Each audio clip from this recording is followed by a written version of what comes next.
പാലക്കാട് അട്ടപ്പാടിയിൽ രണ്ടിടങ്ങളിൽ കാട്ടാന ആക്രമണം. 3 പേർക്ക് പരിക്കേറ്റു. പുലർച്ചെ 4-നും 5-നും ഇടയിലാണ് ആക്രമണമുണ്ടായത്. ആദ്യം മുള്ളിയിലാണ് ആക്രമണമുണ്ടായത്. മുള്ളിയിൽ പുഴയിലേക്ക് പോകുന്നതിനിടെ ആദിവാസി യുവാവിനെ കാട്ടാന ആക്രമിക്കുകയായിരുന്നു. യുവാവിന്റെ പരിക്ക് ഗുരുതരമല്ല. രണ്ടാമത്തെ സംഭവം ഗൂളിക്കടവിലാണ് ഉണ്ടായത്. ഓടിക്കൊണ്ടിരുന്ന ഓട്ടോ കാട്ടാന തട്ടിയിടുകയായിരുന്നു.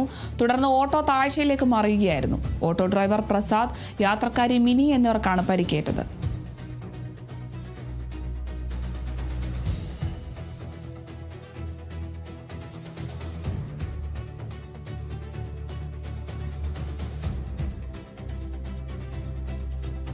പാലക്കാട് അട്ടപ്പാടിയിലും രണ്ടിടങ്ങളിലാണ് കാട്ടാനയുടെ ആക്രമണം രൂക്ഷമായിരിക്കുന്നത്. 3 പേർക്കാണ് ഈ ഒരു ആക്രമണത്തിൽ പരിക്കേറ്റതായി വിവരം ലഭിക്കുന്നത്. പുലർച്ചെ 4-നും 5-നും ഇടയിലാണ് കാട്ടാന ഇത്തരത്തിൽ ആക്രമിച്ചിട്ടുള്ളത്. ആദ്യം മുള്ളി ഭാഗത്താണ് ആക്രമണമുണ്ടായത്. മുള്ളിയിൽ പുഴയിലേക്ക് പോകുന്നതിനിടെ ആദിവാസി യുവാവിനെ കാട്ടാന ആക്രമിക്കുകയായിരുന്നു. യുവാവിൻ്റെ പരിക്കുകൾ ഗുരുതരമല്ല. രണ്ടാമത്തെ സംഭവം ഗൂളിക്കടവിലാണ് ഉണ്ടായത്.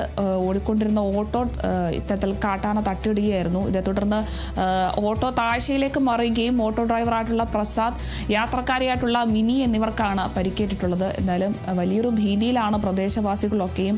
ജനവാസ മേഖലയിലേക്ക് ഇറങ്ങിയാണ് കാട്ടാനയുടെ ആക്രമണം ഉണ്ടായിട്ടുള്ളത്. 3 പേർക്കാണ് പരിക്കേറ്റിട്ടുള്ളത്. പുലർച്ചെ 4-നും 5-നും ഇടയിലാണ് ഇത്തരത്തിൽ കാട്ടാന ഇറങ്ങി ഒരു ആക്രമണം ഉണ്ടായിട്ടുള്ളത്. എന്തായാലും ആദിവാസി യുവാവിനെയും കാട്ടാന ആക്രമിച്ചിട്ടുണ്ട്. അതുപോലെ തന്നെ ഓട്ടോ ഡ്രൈവറായിട്ടുള്ള പ്രസാദിനെയും യാത്രക്കാരിയായ മിനിയെയും ഇത്തരത്തിൽ കാട്ടാനയുടെ ആക്രമണം ഉണ്ടായിട്ടുണ്ട്. പാലക്കാട് അട്ടപ്പാടിയിലാണ് 2 ഇടങ്ങളിലായി കാട്ടാനയുടെ ആക്രമണം ഉണ്ടായിട്ടുള്ളത്.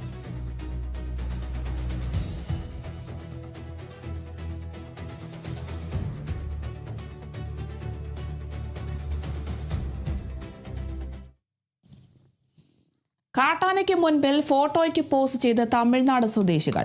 മലക്കപ്പാറ റോഡിൽ ഷോളയാർ ഭാഗത്ത് വെച്ചാണ് സംഭവം. കാട്ടാനയ്ക്ക് മുൻപിൽ ബൈക്ക് നിർത്തിയിട്ടാണ് യുവാക്കൾ ഫോട്ടോ എടുത്തത്. സ്ഥിരമായ കാട്ടാനകളുടെ ആക്രമണം വാഹനങ്ങൾക്ക് നേരെയും ബൈക്ക് യാത്രയ്ക്ക് നേരെയും ഉണ്ടാകുന്ന ഇടത്തു വെച്ചാണ് ഇത്തരത്തിലൊരു സംഭവം. ആനമല റോഡിൽ കാട്ടാനയെ പ്രകോപിക്കുന്നവർക്കെതിരെ നടപടിയെടുക്കുമെന്ന് വനം വകുപ്പ് അധികൃതർ അറിയിച്ചിട്ടുണ്ട്.